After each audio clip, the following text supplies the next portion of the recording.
दोस्तों, आज की सीख की कहानी में आपका स्वागत है। अगर आप पहली बार हमारे चैनल पर आए हैं तो हमारे चैनल को सब्सक्राइब कर लें और इस कहानी को अंत तक जरूर सुनें। चलिए शुरू करते हैं कहानी। संजय घर से निकल ही रहा था और एकदम से छन से अंगूठी आंगन में गिर चुकी थी। संजय ने भागकर आंगन से घूमती हुई अंगूठी को उठा लिया। यह एकमात्र अंगूठी नहीं थी, उसने कितने प्यार से खरीदा था। उसने अपने दोस्त व्योमेश के साथ प्रदर्शनी में गया था। व्योमेश ने अपनी पत्नी के लिए एक सेट खरीदा तो संजय को भी ये अंगूठी पसंद आ गई थी और उसने ये अंगूठी टीना के लिए ले ली थी। और आज एकदम से टीना ने उसे गुस्से में फेंक दिया। वो जोर जोर से चिल्ला रही थी, क्या है मेरे पास? कब से एक सोने की अंगूठी को कह रही हूँ और तुम ये आर्टिफिशियल अंगूठी ले उठा लाई। दिन भर काम में खटकती रहती हूँ, कभी कोई शौक श्रृंगार नहीं जाना। सच ही तो कह रही है बेचारी, संजय ने मन ही मन सोचा और अंगूठी उठाकर अलमारी में रख दिया। क्या करें, सेठ जी के यहाँ अकाउंटेंट का काम करता है और एक घर में टीना भी जाती है। बड़ी सी कोठी है। मिसेज वर्मा का व्यवहार बहुत अच्छा है, उनके घर पर उनका सहयोग करती है, हाउस हेल्पर है। मिसेज वर्मा को भी वहीं जाना होता है तो टीना ऐसा मेकअप तैयार करके देती है कि सब देखते रह जाते हैं। जब उन्हें किसी चीज की आवश्यकता पड़ती है तो सब संभाल भी लेती है। छोटी मोटी पार्टी, मेहमानों को आना जाना। मालकिन बहुत मानती भी है, ठीक ठाक पैसे भी देती है। मगर पति पत्नी जितना कमाते हैं, आवश्यकताएं और जरूरतें उतनी ही उससे ज्यादा है। दो बच्चे हैं, बूढ़े माँ बाप हैं।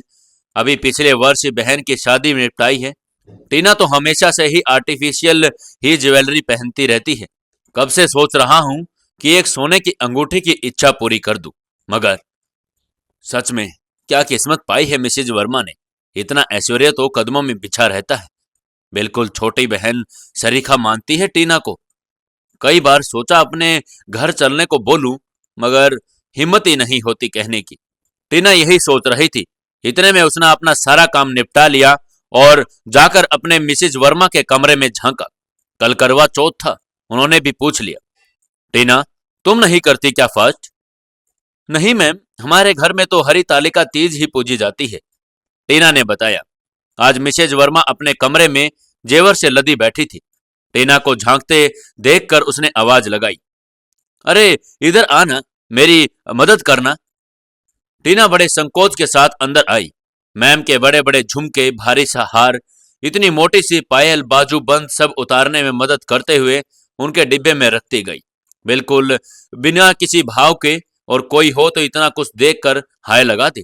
मगर मिसेज वर्मा को भी पता है, तभी तो इतना विश्वास करती है टीना पर। टीना ने खुश होते हुए मिसेज वर्मा से कहा, मैम साहब आपको बहुत प्यार करते हैं ना, आपको और आपकी ये सब शादी में मिला है ना? नहीं, सब कुछ साहब का ही दिया है।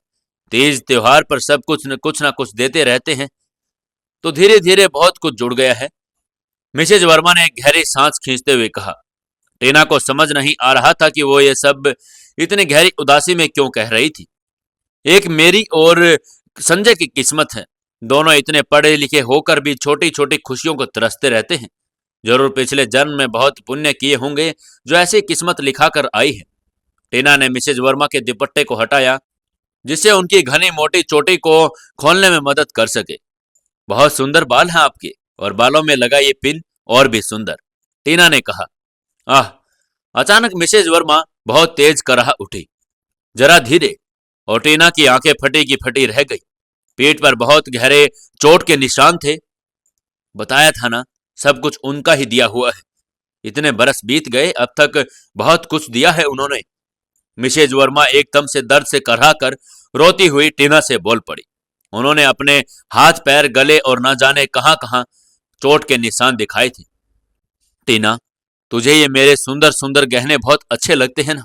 काश ईश्वर ने मुझे ये सब कुछ ना दिया होता, मगर मुझे प्यार करने वाला, मेरी भावनाओं को समझने वाला पति दिया होता।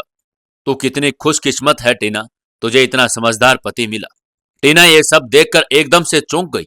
उसे कुछ नहीं पता था कि ये ऐसा उसके साथ क्या हो रहा था। उसने एकदम से मिसेज वर्मा से कहा, आपने कभी अपने घर वालों को नहीं बताया? आज मिसेज वर्मा टीना की बाजुओं का सहारा लेकर फूट फूट कर रो रही थी। ऐश्वर्या का सारा तिलिस्म टीना की आंखों से जाता रहा। कोई वापस ले जाने को तैयार नहीं हुआ। कोई भी नहीं। यहाँ कुछ भी मेरा नहीं, सब कुछ अपने नाम कर रखा है। मुझे बच्चे नहीं हुए तो घर से बाहर दूसरी औरत, बच्चा, सब कुछ है। मैं तो बस दुनिया के सामने दिखावा भर हूँ। कभी आवाज उठाऊं तो मैंने अपने रिश्तेदार को बताया तो सबने कन्नी काट लिया। सबके दरवाजे मेरे लिए बंद है। क्या तुम ले चलोगी अपने घर? बनोगे मेरा सहारा? अब इन जेवरों के ढेर में मेरा दम घुटता है। रोते हुए मिसेज वर्मा ने एक बार फिर टीना को गले लगा लिया। इधर टीमा भी बिना समय गवाए निर्णय ले चुकी थी। आगे बहुत काम है। संजय को फोन पर बता दिया, पुलिस में घरेलू हिंसा रिपोर्ट करानी होगी। मिसेज वर्मा को अपने पैरों पर खड़े होने का सहारा बनना होगा और और अपने घर पर पहुंचना है। और जहां संजय की प्रेम से लाई गई प्यार की निशानी अंगूठी अलमारी में उसका इंतजार कर रही है।